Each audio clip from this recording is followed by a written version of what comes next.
All right, good afternoon, everyone.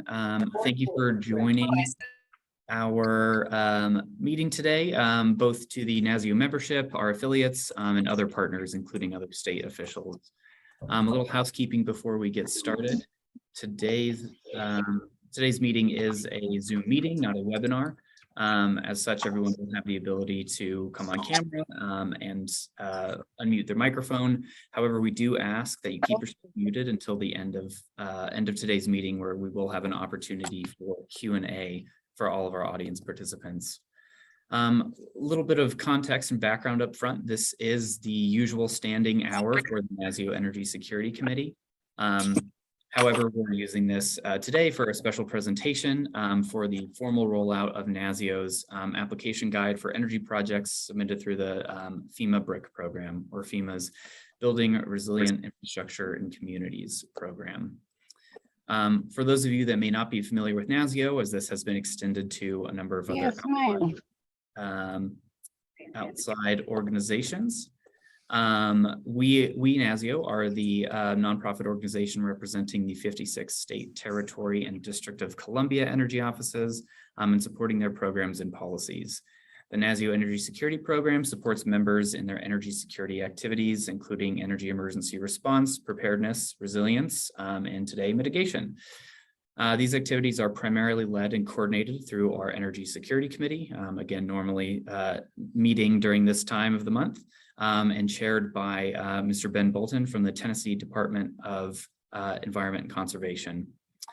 A little bit of background on this specific activity. NASEO has been an avid supporter of BRIC and its authorizing legislation, the Disaster Recovery Reform Act, back in 2018.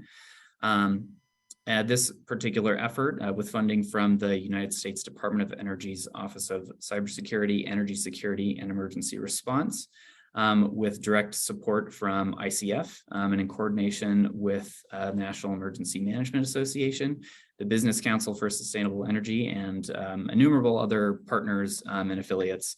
NASEO has been engaged in a number of educational and preparatory activities for state energy offices and their affiliates, both at the state level and within the energy sector at large. We've been supporting basic education and preparedness activities for BRIC for a number of years now. And in the past 2 full years of BRIC funding, we've been doing our best to keep track of the energy projects that have been submitted to FEMA and approved by FEMA, but also some of the activities that have been happening around the periphery. So activities that are either coordinated with or aligned with some of those resilience and mitigation projects, but overall contribute to resilient energy at the local and state level. The objective of these efforts is to provide states with actionable information so they might pursue a new avenue to fund resilient energy projects. And this guide is a culmination of our efforts to date and will hopefully serve as the basis for iteration and improvement in subsequent years. This isn't a one and done. We do plan to revisit this on an annual basis and make sure it is up to date with the most recent information and provides consistent and elevated value. So with that, I'm going to pass it along to Rachel Bradley. Rachel has been the ICF lead for the development of this playbook and this effort. It's been a fantastic resource, not only for us, but a fantastic lead on this project. She and her team, along with Ned Fernandez, also from ICF, have been working with NASEO and our members and a number of other partners for months on this guide. And have really helped produce a resource that we really think will help advance energy resilience in states and communities for years to come. So with that, I will pass it along to Rachel. And again, we do ask everyone remain muted until the end of the presentation when we'll have an opportunity for Q&A. Thanks. Thank you, Campbell. So throughout the presentation today, we are going to be referring to this document as the Action Guide for EASE. The development of this action guide effort, as Campbell mentioned, was led by NASEO's Energy Security Program and ICF. So you're joined today by myself, Rachel Bradley, and my colleagues Ned Fernandez and Hannah Wilson. We specialize in FEMA hazard mitigation planning and funding, including BRIC. We are really deeply appreciative of the many state energy officials and Department of Energy staff who participated in the interviews and provided feedback throughout the editing process. So thank you so much for your help and support throughout the development of the action guide. We're going to do our best to keep today's presentation to 50 minutes plus 10 minutes for Q&A. The presentation is designed to walk through the action guide's main sections. Unfortunately, we won't have too much time to dive too deep into the details, but we're really looking forward to you all diving into the action guides and hopefully learning new things about BRIC and hazard mitigation for the energy sector. Please feel free to submit questions through the chat window. We will have someone monitoring the chat throughout the presentation to answer questions as we go, and then we'll also have time for Q&A at the end of the presentation. So let's jump in. So the purpose of this action guide is really to support energy stakeholders to identify solutions that mitigate hazards to the energy sector, including critical end-use facilities and system-wide operations. BRIC represents an unprecedented opportunity for the energy sector to leverage public and private resources to mitigate hazards that affect energy infrastructure, sources, and supply chains. Partnerships among state energy offices, emergency management agencies, local officials, utilities, and nonprofit entities can use this BRIC Energy Action Guide to develop and submit project sub-applications that are competitive with the evaluation criteria under BRIC and other hazard mitigation assistance programs. The action guide is split into two separate resources, the technical guide and the quick guide. The technical guide provides a comprehensive understanding of BRIC for the energy sector. The quick guide is a very visually focused guide and provides a more 10,000-foot view of BRIC. It is also purposely organized so that specific pages can be printed and shared at meetings and other engagements. State energy offices, emergency management agencies, and utilities each have a different role to play in ensuring energy resilience generally and engaging with BRIC specifically. We hope that this action guide can start to provide the tools necessary to each stakeholder to succeed in their various roles. So for the state energy offices, they can serve as subject matter experts to develop sound mitigation strategies and actions and support projects at the local level. Emergency management agencies lead the development of the application for BRIC. And utility and energy providers act as partners in project design, development, and funding. All three of these groups should be involved in hazard mitigation planning process to ensure energy risks and vulnerabilities are identified. This slide represents what you're going to see in the technical guide and basically how the presentation will be structured today. So after introducing the action guide, and the technical guide dives into background information on FEMA, hazard mitigation assistance, or HMA, which is the overarching program for BRIC. This section includes some baseline information on BRIC, along with roles and responsibilities and an overview of the application process. Section 3 then helps the reader answer the question, can I apply for BRIC? Is my project eligible and am I eligible? Once you answer yes, Section 4 drills down a little deeper. Should I apply for BRIC? There are many considerations in deciding if BRIC is the right program for your energy project.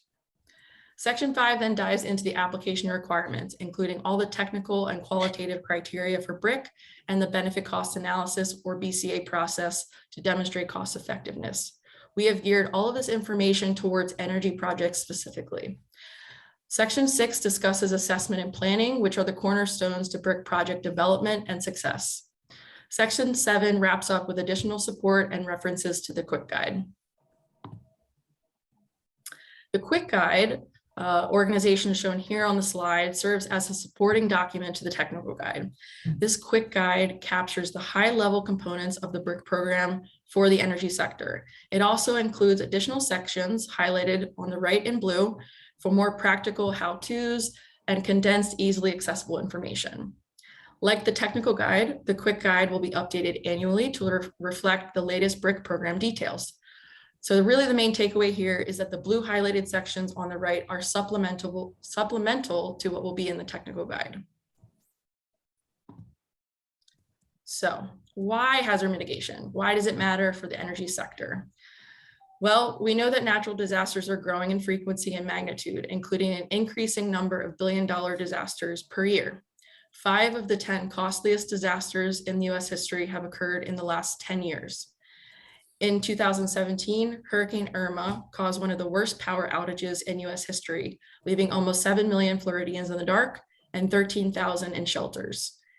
In 2018, the deadliest and most destructive wildfire season in California history resulted in 24,000 structures damaged or destroyed and 103 fatalities, 84 of which have been attributed to failed electrical equipment. And in 2021, Winter Storm Uri, one of the costliest winter storms on record, disrupted power for millions of people and resulted in at least 23 fatalities. Hazard mitigation is a proven, cost-effective method to minimize the impacts of natural disaster in hazard-prone areas. The 2019 National Institute of Building Sciences found that federal mitigation grants specifically save $6 per every $1 spent. Hazard mitigation activities are a key component of DOE's mission to enhance the security and resilience of the US energy infrastructure. So let's jump into the first section here to level set on the FEMA Hazard Mitigation Assistance, or HMA program, and BRIC. FEMA's Hazard Mitigation Assistance, or HMA programs, provide funding to reduce disaster losses through eligible mitigation activities. HMA is made up of 3 programs: the Building Resilient Infrastructure and Communities, or BRIC program, which is the focus for today, Flood Mitigation Assistance, or FMA, and Hazard Mitigation Grant Program, or HMGP. BRIC and FMA are offered annually, while funding under the HMGP program is available following a presidentially declared disaster. This BRIC Energy Action Guide will be primarily focused on BRIC due to its innovative, proactive approach for implementing mitigation activities and its role as one of the leading large-scale federal grant programs focused on resilience. Items covered in this action guide might also be applicable to other federal resilience programs. Section 203 of the Stafford Act authorized FEMA to provide financial assistance to applicants for pre-disaster hazard mitigation projects. In 2018, the Disaster Recovery Reform Act, or DRRA, amended the Stafford Act to establish the National Public Infrastructure Pre-Disaster Hazard Mitigation Fund, the funding mechanism for BRIC. This shift reduces the dependence on congressional action and instead relies on a calculated formula, a 6% set aside to fund mitigation projects in non-disaster conditions. FEMA has established several guiding principles and priorities for BRIC. These are set to incentivize certain types of projects. You can see that they're listed here on the screen. I'm not going to run through each and every one of these, but I'm going to hit on the major points. So BRIC funds projects that mitigate risks posed by natural hazards, with a special emphasis on projects that benefit disadvantaged communities. BRIC prioritizes innovative projects that protect critical energy assets and systems and strengthen end-use energy security. BRIC also promotes partnerships that foster a culture of preparedness to inform community-wide resilience, including those with NGOs, universities, private organizations, and other government entities. There is also a heavy focus on nature-based solutions. Explicitly this year in the FY22 Notice of Funding Opportunity, or NOFO, FEMA prioritized nature-based solutions, including those that are designed to reduce carbon emissions. So clean energy is now front and center with BRIC. Underlining all of this is FEMA's shift towards system-based mitigation. System-based mitigation acknowledges the interconnectedness of the community lifelines, or those essential services and functions for a community. For example, energy is explicitly named as a community lifeline. That interconnectedness can lead to cascading impacts throughout multiple community lifelines if there is a disruption in service during a storm event. As we will learn later in the presentation, the St. Elizabeth's Microgrid project in the District of Columbia, awarded under fiscal year 2020 BRIC, exemplifies system-based mitigation and FEMA's guiding principles and priorities. The microgrid project will use clean energy to mitigate power loss to a hospital, 911 response center, homeless shelter, and public buildings. You can now start to see how a project like this can impact multiple community lifelines. BRIC applications are comprised of multiple stakeholders, including applicants, sub-applicants, and sub-application partners, each with their own role to play. BRIC applicants, including states, territories, and federally recognized tribal governments, apply directly to FEMA. State energy offices cannot apply directly to FEMA for BRIC funding, as each state designates one agency, typically the State Emergency Management Agency, to serve as the applicant for BRIC funding. Each applicant submits one BRIC application to FEMA using FEMA Go, and that application is comprised of an unlimited number of sub-applications. Sub-applicants, including cities, townships, counties, special district governments, state agencies, and federally recognized tribal governments are considered sub-applicants. State energy offices and public and municipal utilities are also eligible sub-applicants, which means they can develop a sub-application and submit them to the state designated applicant agency for review and submittal. Sub-applicants are not the only entities that can be involved with developing a sub-application. For example, a facility, structure, or asset being mitigated by the project could be owned or managed by a private utility or local energy co-op. These entities are not eligible sub-applicants and must apply as a sub-applicant partner through an eligible sub-applicant. To paint an example, a private or investor-owned utility company in California can partner with its city in its service area to reduce the risk from sea level rise at an electrical substation. The city's local government would be the sub-applicant, applying to, as an example, the California Office of Emergency Services, which would be the applicant. The investor-owned utility would be considered a sub-application partner that would help develop the project design and potentially offer part of the non-federal share cost match. There are many ways partners can provide support, including through project advice or technical assistance, helping to build community awareness of the project, and by contributing to the non-federal cost share. Under BRIC, FEMA will accept a private or investor-owned utility or energy co-op as a sub-applicant partner, as long as the sub-applicant has identified this type of energy project as a prioritized need through its planning process and can demonstrate the vulnerability and benefit to the community. For example, if hardening an electrical utility is consistent with the goals and priorities of a local hazard mitigation plan and it fits within FEMA's scoring criteria and objectives, then it is an eligible and competitive project. The key priority in FEMA's review is the demonstration of beneficial impact to the community by the project. The most important thing we want to stress upon you today is that the BRIC sub-application process varies from state to state. So it is imperative that you become familiar with your state's BRIC sub-application submittal timeline. While some states have different timelines for review and submittal, they tend to have fairly similar sub-application milestones. Each year, typically in August, FEMA releases the NOFO for BRIC and FMA. Once the NOFO is released, each state establishes its own timeline for sub-application submittal. Most states require sub-applicants to submit a pre-application or a letter of interest or notice of interest. This is typically a brief summary of the proposed projects with some basic information, including the estimated cost, scope of work, hazard mitigation plan information, and sub-applicant contact information. The State Emergency Management Agency will then review the pre-apps and invite selected sub-applicants to begin working on the full application in FEMA Go, which usually occurs in October. Full applications are usually due to the designated State Emergency Management Agency in mid-November to early December. Again, it varies state to state. The state then reviews each sub-application, approves or denies it, and ranks the approved projects. The state typically completes its application to FEMA towards the end of January, which is, like I said before, comprised of multiple sub-applications. Sub-applications are due to FEMA on the last Friday in January.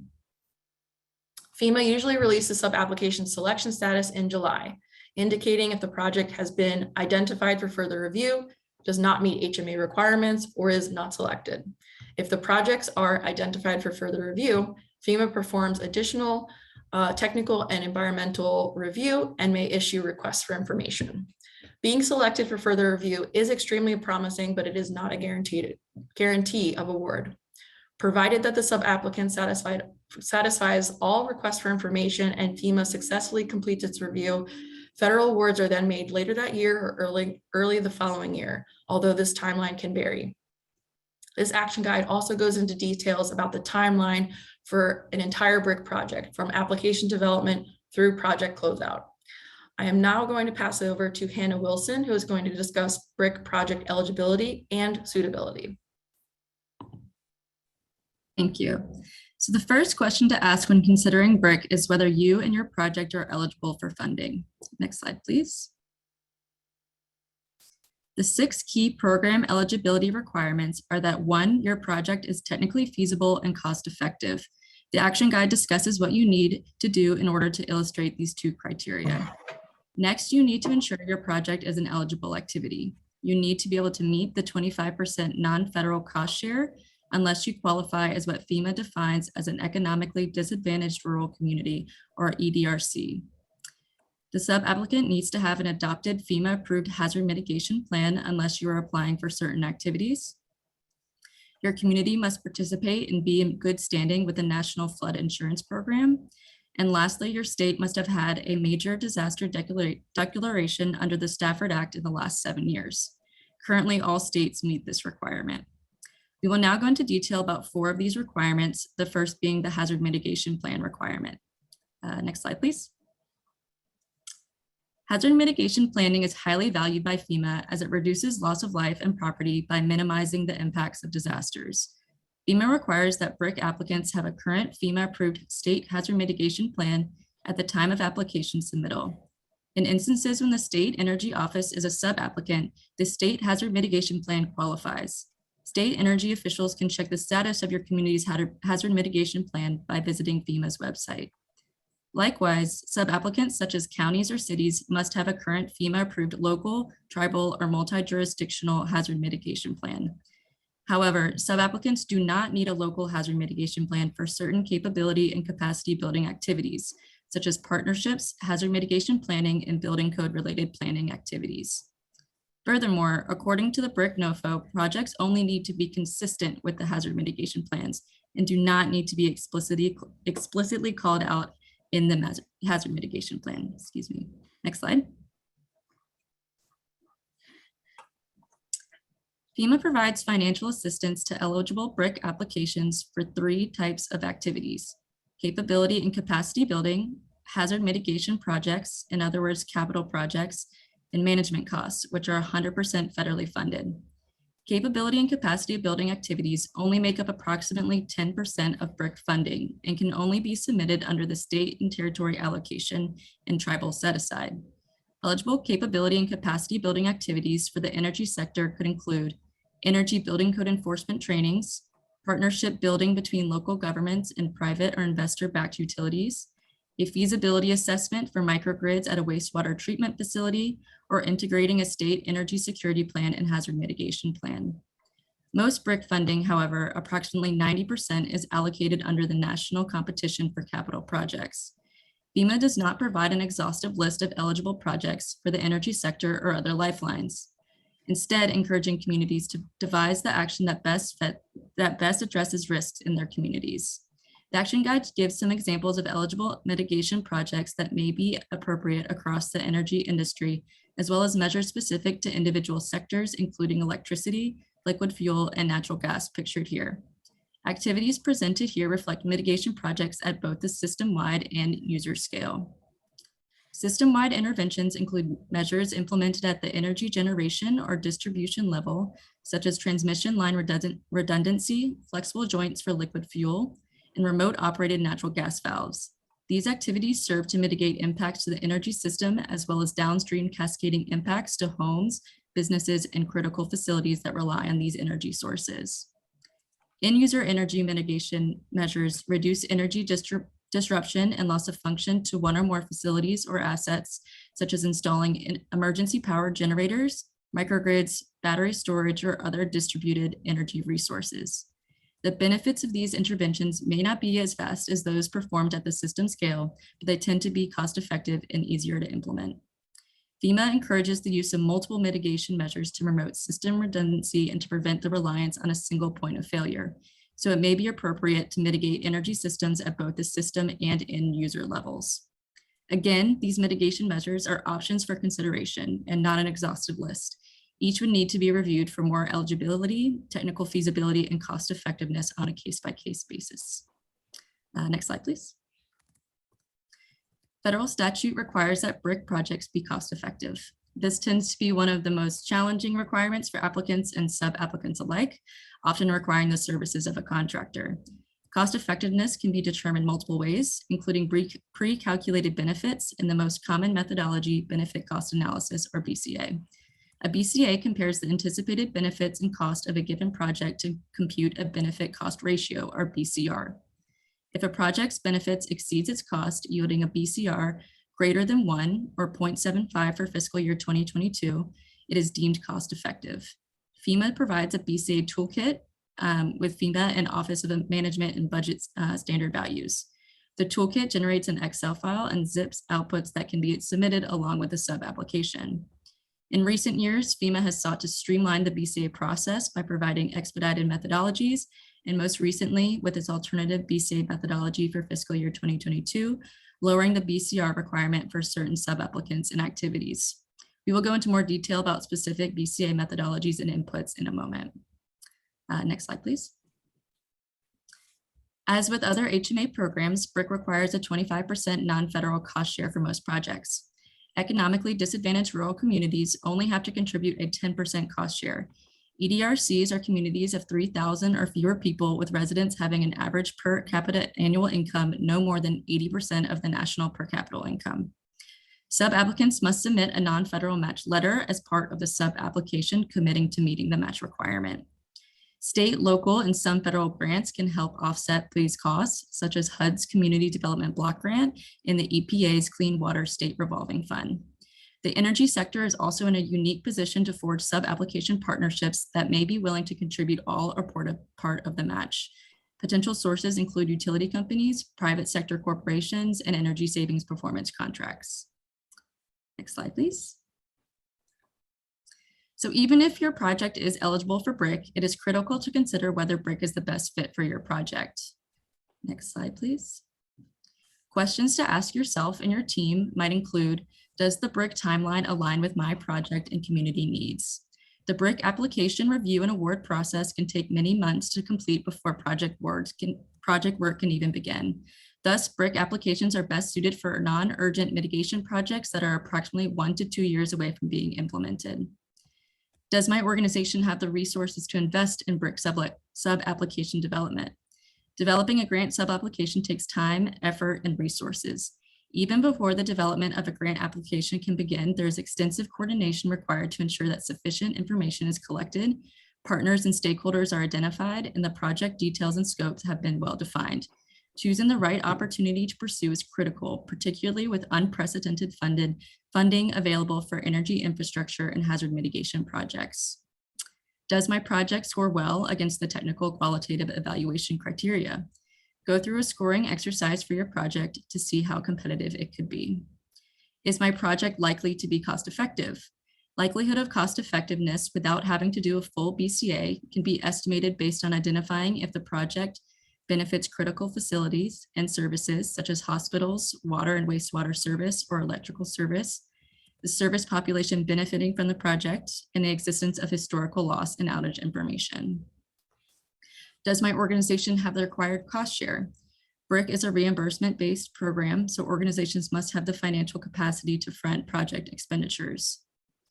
Does my office have a relationship with a state BRIC applicant, which is typically the emergency management agency?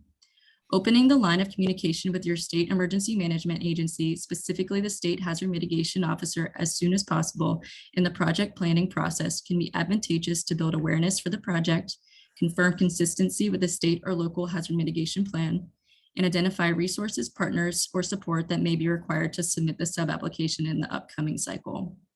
And lastly, if awarded, does my organization have the capacity to manage the BRIC grant? Resources, including staff, time, and subject matter expertise, are required to navigate stipulations of the grant. Lastly, you might also consider other funding sources as better for your project. On the NASEO meeting? Other options are included in the quick guide, and I'm going to hand it off to my colleague, Ned. Thank you, Hannah.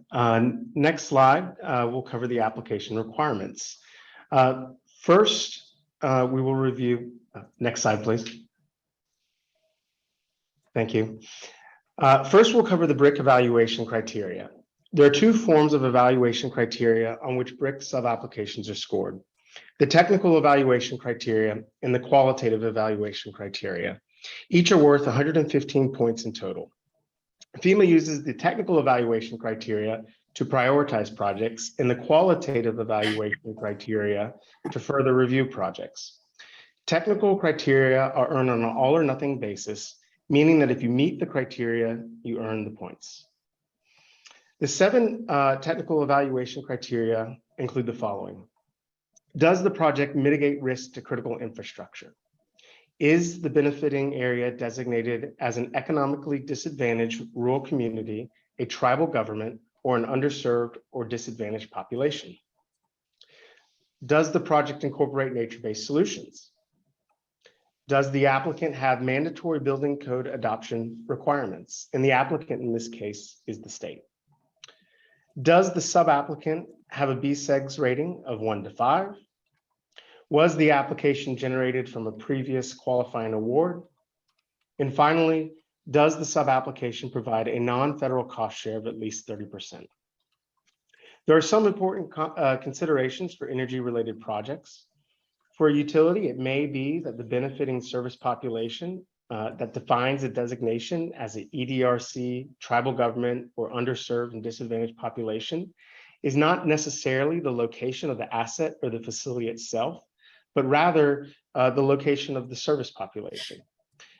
This is because while the asset is valuable, it is the service population it provides that provides the most benefit. Also, incorporating nature-based solutions for energy projects is possible. We've included a case study in the action guide for your reference.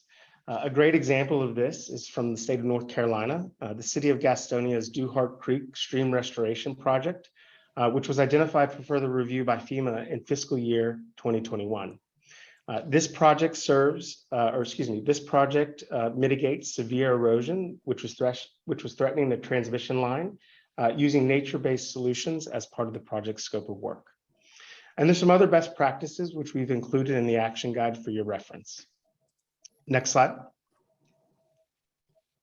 Once sub-applications are reviewed against the technical criteria, they go before the National Technical Review Panel, where they're evaluated under the qualitative evaluation criteria. The qualitative criteria is evaluated on a sliding scale based upon how well you meet each criteria.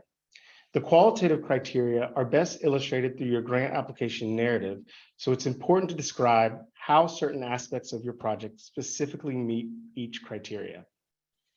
And keep in mind, reviewers are not necessarily energy subject matter experts, so it's best to describe your project in a way that all reviewers can comprehend. This may mean that you use more practical and perhaps less technical industry-specific terminology in your narrative.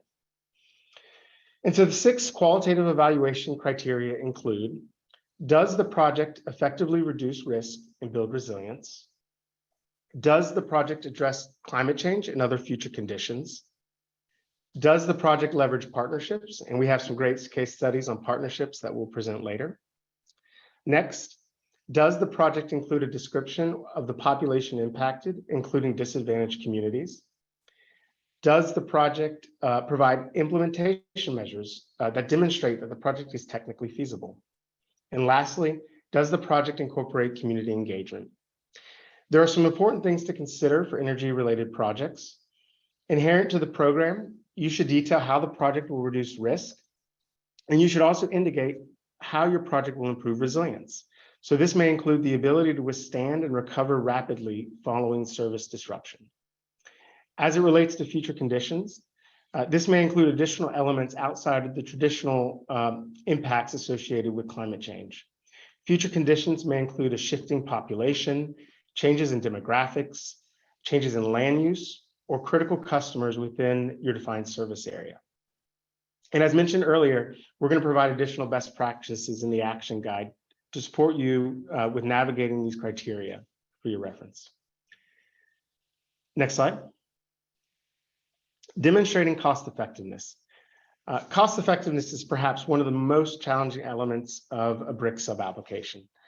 Interesting enough, almost every state energy official interviewed for this guide indicated that BCA was one of the most challenging aspects of preparing a sub-application. This is likely due to the complex nature of energy systems and also the built-in redundancy of the grid, which reduces the probability of failure. And while this is a good thing in practice, it does make a BCA a bit more complicated. So as part of a BCA, benefits are expressed as losses avoided by implementing the project. And also the added benefits or co-benefits, such as economic, environmental, and social benefits. Costs include the total project costs to implement the project, plus the maintenance cost over the useful life of the project. And as Hannah mentioned earlier, ultimately, to be cost effective, the benefits must exceed the cost with a benefit cost ratio above 1. Approaches to a BCA may include either historical damages or expected professional damages. And as part of an effort to streamline an analysis, FEMA allows for several methodologies that simplify the BCA process. For example, for generator, microgrid, and other emergency power projects, there's a generator module that's built into the toolkit that provides default values, including recurrence intervals and loss of function in days that are automatically populated based upon a statistical analysis by FEMA. There are also several pre-calculated benefits which may be used for energy infrastructure projects. This includes pre-calculated benefits for elevation projects, pre-calculated benefits for non-residential hurricane retrofits. And lastly, FEMA has also established pre-calculated benefits for emergency power generation projects for hospitals that have emergency departments. It is also important to note that FEMA has several standard values that are pre-populated in the toolkit for an analyst's use, including the standard value for electrical utility service. Projects that seek to mitigate loss of electrical service can utilize the standard economic value of $174 per person per day to express the potential benefits of a project. When the standard value is used, no additional documentation is required to justify the per capita cost, although you still must justify the service population and the number of days of loss of function. And two more exciting developments to note related to BCA. First, this year we'll consider certain BRIC BCAs cost-effective using an alternative methodology if the project meets at least one of the following conditions shown on the slide. The underlined area in blue on the slide is actually an embedded link, and it will take you to the memorandum that FEMA released in regards to this change in the BCA methodology. Second, an interruption cost estimate calculator or ICE calculator from the Lawrence Berkeley National Laboratory in Nexient is designed to estimate electrical interruption cost. Coordination with FEMA is currently ongoing, and this may be accepted in the future for use in a FEMA BCA. So while we could likely spend the entire hour on benefit cost analysis alone, in the interest of time, I recommend that you review the host of resources available to support your BCA that are linked in the action guide and also in this presentation. Next slide. Assessment and planning. Next slide.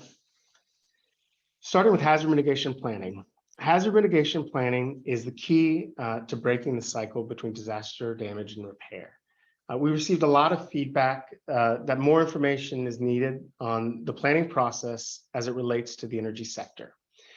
As part of the hazard mitigation planning process, state and local plan working groups are established, and state energy office officials, utilities, and other stakeholders should join and engage with these groups to provide technical assistance on the risk and vulnerability assessment and to identify mitigation goals and objectives. And ultimately, your involvement is essential for you to identify energy projects as part of this mitigation strategy to apply for hazard mitigation funding, such as the Hazard Mitigation Grant Program and BRIC. There are several resources available to influence your involvement in the hazard mitigation planning process. Energy stakeholders can engage with other resilience planning efforts, including the state energy security plans, which are developed and maintained by the state energy offices.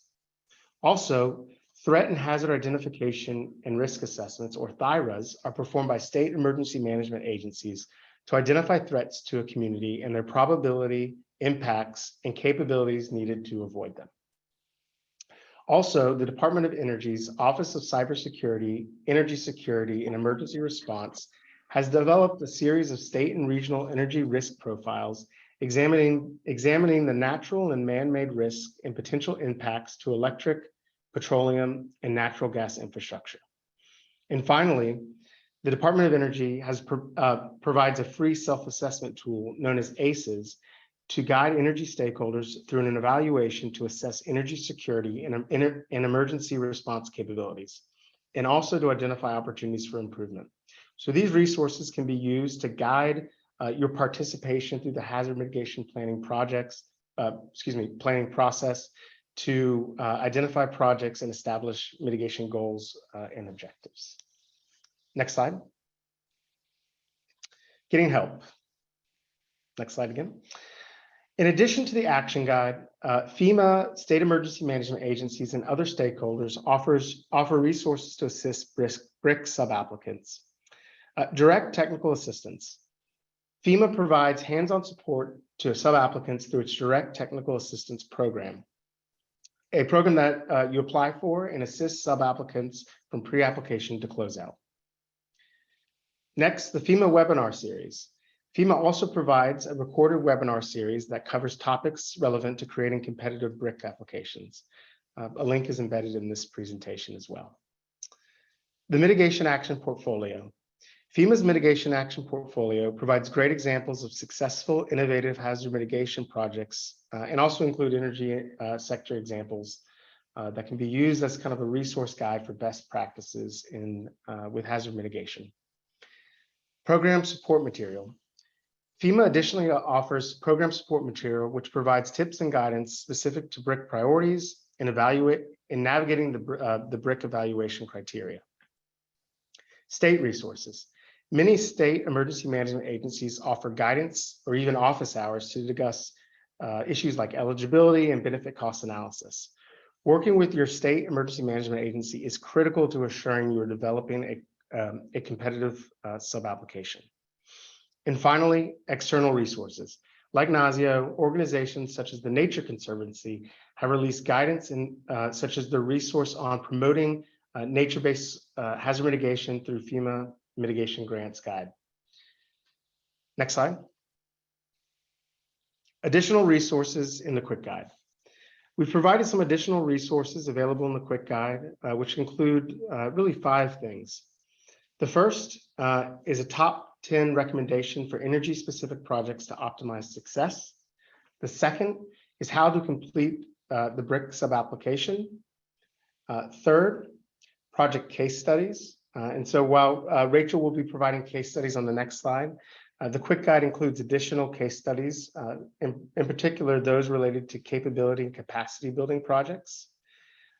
Fourth, a section on other resilience and hazard mitigation funding sources. And fifth, a notice of funding opportunity breakdown, which will be updated annually. And so with that, thank you for your time, and I'll turn it over to Rachel now for case studies. Rachel? Thank you, Ned. All right, so we are going to focus on 2 case studies. And I'm going to cover these case studies to really ground some of what we've been saying in real world examples of what a successful BRIC application can really look like. The quick guide includes even more case studies and project examples as Ned mentioned.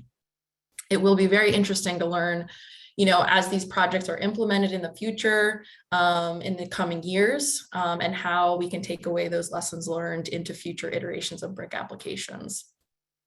The first project is the St. Elizabeth's Hospital and Emergency Communications Microgrid project in DC, and the second is the Lane County and Blatchley Lane Electric in Oregon Alderwood Looped Power Transmission project. These are 2 very different projects in different areas of the country experiencing different hazards.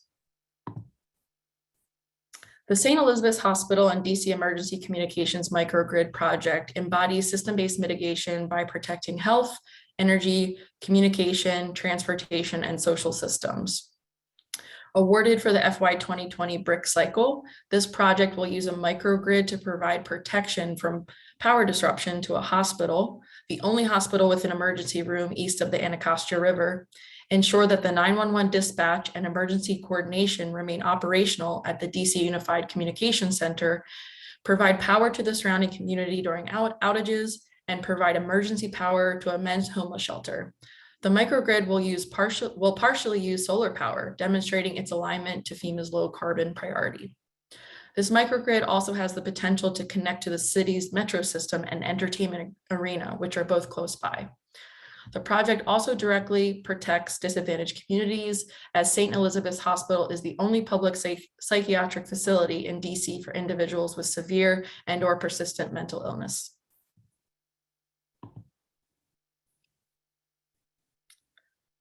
And here we have the Lane County and Bletchley Lane Electric Alderwood Loop Transmission Project to increase reliability and community resilience. So this project, sorry, just having some issues. This project is really pioneering how public-private partnerships can look within energy resilience planning. Selected in fiscal year 2021 for further review, this project will construct a new electrical transmission line to interconnect the neighboring Emerald Peoples Utility District system with Bonneville Power's administration system.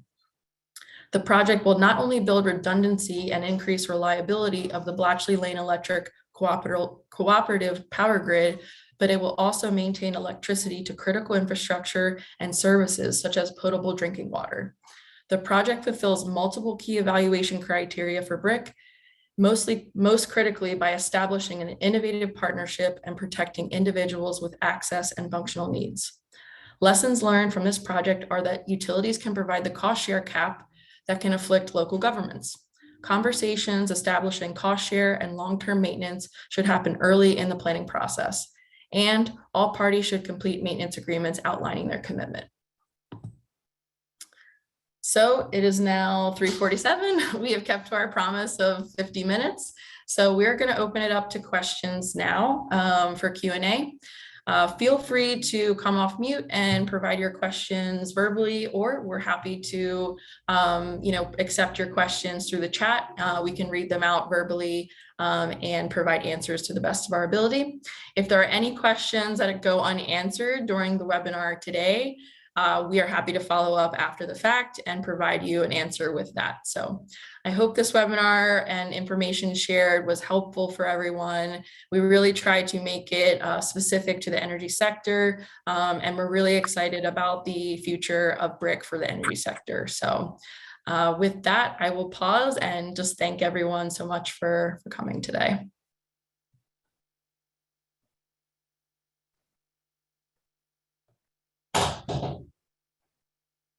Hello, can you hear me? This is Doug Warden with Tennessee. Hi, Doug. Hi. First, I want to say thank you. What a great presentation. I like the specifics of it. Covering the energy sector is a little different. I'm so used to working mostly with local government, so this is interesting to hear that.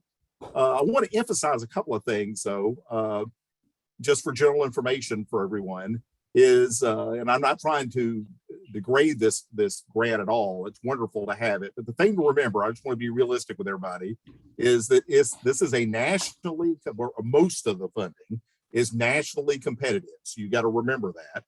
And I cannot stress enough, and any other schmoes on here will say the same thing, the qualitative and technical criteria that you showed. People, you cannot stress that enough. If you want to send these in, look at those over and over again, because you want to emphasize that, especially in your narrative and all that. So thank you. That was wonderful. Of course, I'm sure everybody has this question. We'd love a copy of this presentation if you can give it to us. Thank you. Oh, certainly. It would be our pleasure. And yeah, I think, you hit on a really important point, and which is also was mentioned by Mark Thompson in the chat too, is that you really have to assume reviewers really know nothing about your community, your risks, your needs, project implementation, anything. So you have to put it all in that sub application and really hit on all of those criteria. So thank you for stressing that point. That is very important. Hi, Rachel. Mark Thompson has his hand raised. Yeah, Mark. Yeah, I'm the State Hazard Mitigation Officer for Colorado, and definitely want to reiterate the points that Doug brought up. The other thing is you want to make sure that everything throughout your sub application is consistent. So anything that's mentioned in your benefit cost analysis that's not mentioned in your budget narrative or in your schedule or in your scope of work is a red flag. If you say in your scope of work, hey, our benefit cost ratio is 1 to 5, and you in your benefit cost analysis, it says it's 1 to 6, that's going to be another red flag. So any inconsistencies, particularly among numbers, are likely to cause you significant problems in the review process. And then also, one of the criteria is, does your state have a building code? You can't impact that, a statewide mandatory building code. That is a surmountable obstacle, but you have to deliberately address all of the other criteria throughout your application. So don't be discouraged just by that. Yes, also a great point. And yeah, as the action guide details too, providing documentation and backup information to everything that you put in the application where possible, for example, any documentation that's would support your BSIG score, for example, because you mentioned building codes is always a good idea. So yeah, thank you for bringing those points up, Mark.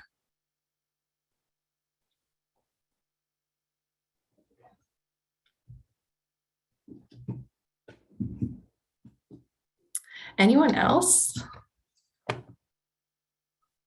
Got some time if we want to chat through any other questions or comments.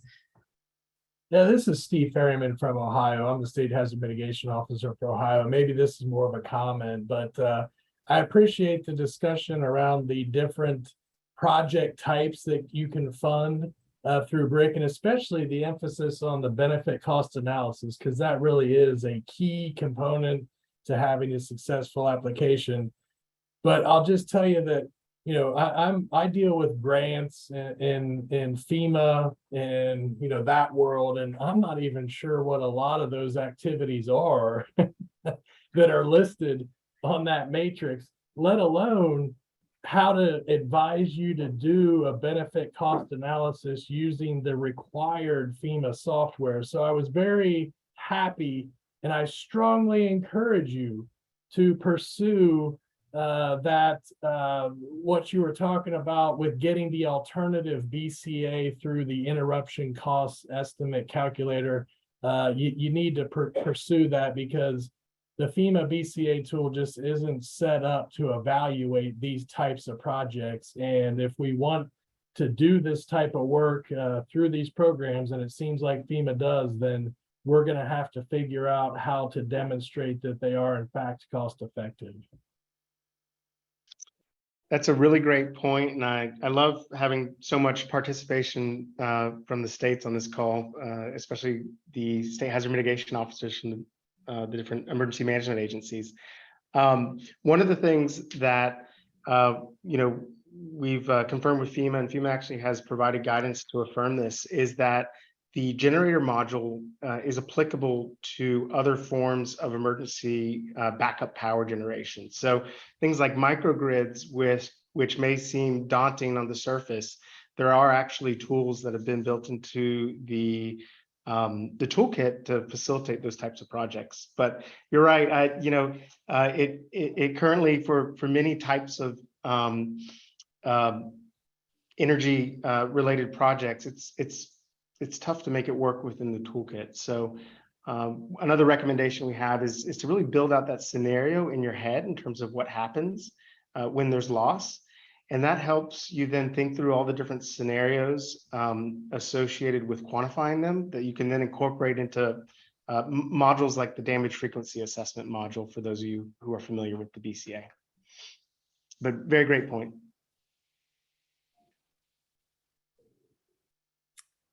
I see, Ben, you have your hand up. Yes.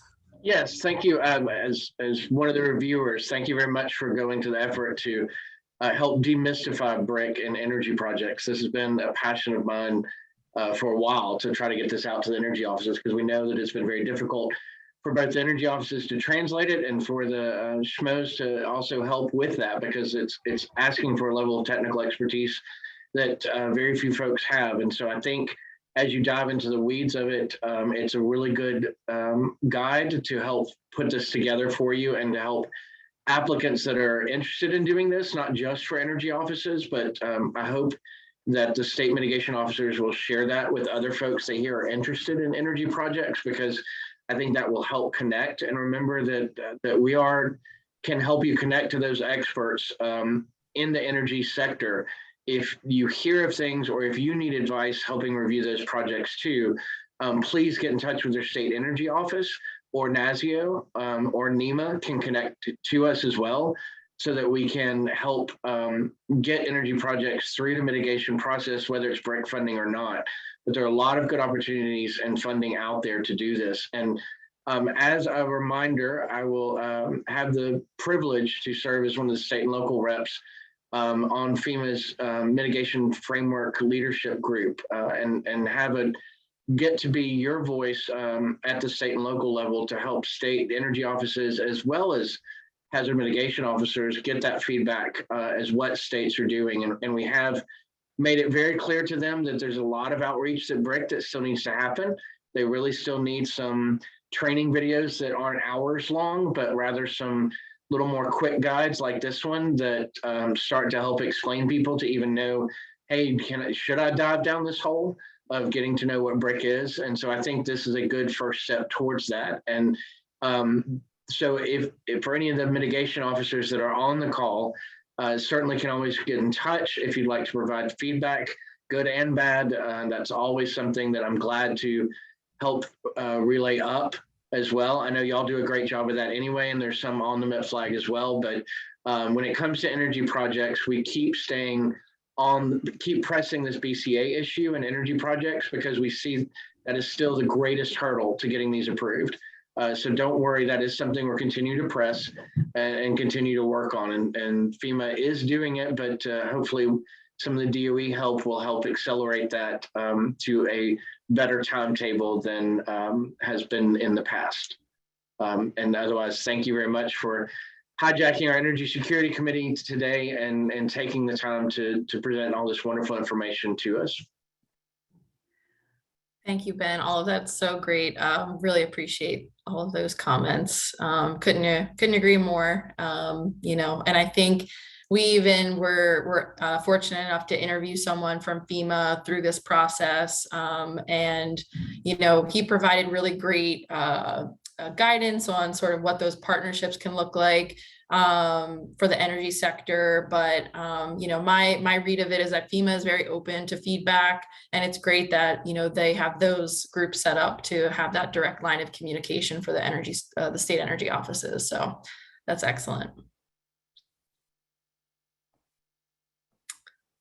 So I see a comment in here, eligible applicants and how procurement is handled is also important to consider. Yes, that is. Procurement is always an important consideration to make sure you're in compliance with the Code of Federal Regulations. So yes, we could do probably a 2-hour webinar on that. But yeah, definitely a great comment. And then Dave, I see you have a comment. Great presentation by NASEO. Would love to hear how folks are dealing with the factor of utility provider coordination / ownership as it relates to microgrid projects, both during and then upon project completion. So Dave, I don't know if you want to expound upon that at all, but that would be certainly a good question to kind of float to the group. Hey, Rachel, thanks. This is Dave from Mass Emergency Management Agency. So it's something that's come up in Massachusetts, really as it relates to the utility providers. So we're intrigued about microgrid projects. We're working on a couple potentially, but I know the questions come up, or the issue potentially has come up in Massachusetts as it relates to, the integration of the utility companies. We've got National Grid and a couple of others, Eversource. Just upon project completion, how that looks for a microgrid project, really in terms of ownership, because I think there's the question of, what the utility owns versus what the asset or the applicant or sub-applicant owns. So Not sure if others throughout the country are dealing with that sort of question, but wanted to just kind of raise it because I know that's a big question that's come up in our neck of the woods.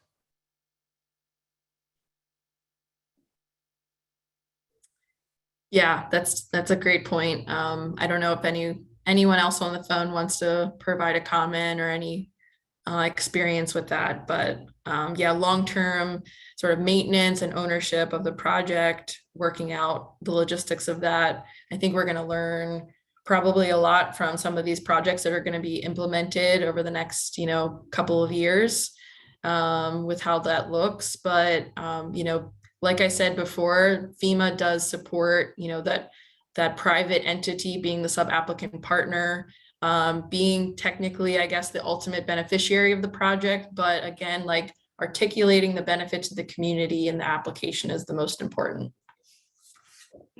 I know that we're close to time, but this is Melissa from DC HCMA that we're doing that microgrid project at the St. Elizabeth campus.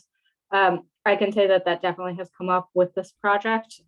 We just issued the RFP where we're basically asking that the microgrid developer would own the microgrid asset. So we set it up as a design, build, own, operate, transfer RFP because that came up as a common question, and happy to chat more about that. Thanks, Melissa. I definitely appreciate that. Yet DC is probably going through it first under the BRIC program as being one of the first energy projects funded. So I'm sure there's going to be a lot of best practices learned from that process. Yes. Yeah, thank you, Melissa, for sharing. That's awesome. Well, Campbell, I know we're slightly over time, so I don't know if we want to wrap up now, but just, from our side, want to say thank you so much for attending today. We are really excited about these guides, and Campbell put some information about when they would be available into the chat. So be on the lookout for those. And again, just thank you everyone for your time. Bye now. Thank you. Thanks. Thanks all. That'll wrap for today.